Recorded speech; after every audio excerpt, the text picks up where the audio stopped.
the world over, not only for the quality of the writing, but also for his music's ability to generate enthusiasm among the thousands of students who, year after year, ask to play a piece by this composer. This is true because I am also a middle school band director, and he writes for all different levels, high school and beyond, and also the younger grades, and he really does write some good stuff. So, characterized by fresh, vibrant rhythms, try to say that fast many times in a row, friendly mixed meters, and lush romantic sections, which provide great contrast. This is in all its glory.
member of the band in each concert.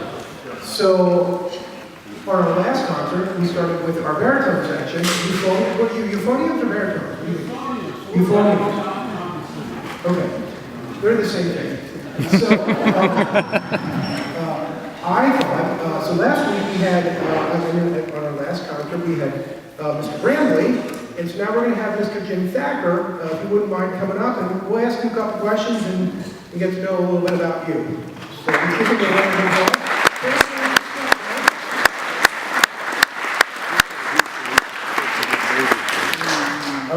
I started, I didn't know who to start with when I started doing this, like who exactly would I interview first, but I started with these two gentlemen because they seem to have the most to say during rehearsals. So I thought, as impromptu as these actually are, I'm not prepared for this interview at all, I can assure you. But I thought that they would be able to improvise, as it were. So, Mr. Jim Thacker, what brought you to the Jenkintown Community Band? Well, I've been playing in a few other bands, and somebody told me about the band about 3 or 4 years ago. And it's a short drive from Elkins Park, and Dick needed some help on euphonium, so here I am. Can you tell us in your previous life what it was that you did for a living? Well, to go way back, I grew up in a small town in Indiana, and I played the sousaphone in high school, but I always envied the people who played the baritone. So after a number of years, I ended up in Philadelphia. I've been here for, I guess, 40 years. I was a health educator, retired about 10 years ago, and about 2 years ago, in order to not have to carry such a heavy horn like Dick does, I bought a new horn, which is lighter, and it's actually an English-style baritone horn, which you don't see a lot in this country. They use a lot in British brass bands. They're not used much here. And it's very light. And while I'm talking about it, I am 76, and we'd love to have a younger member of the section.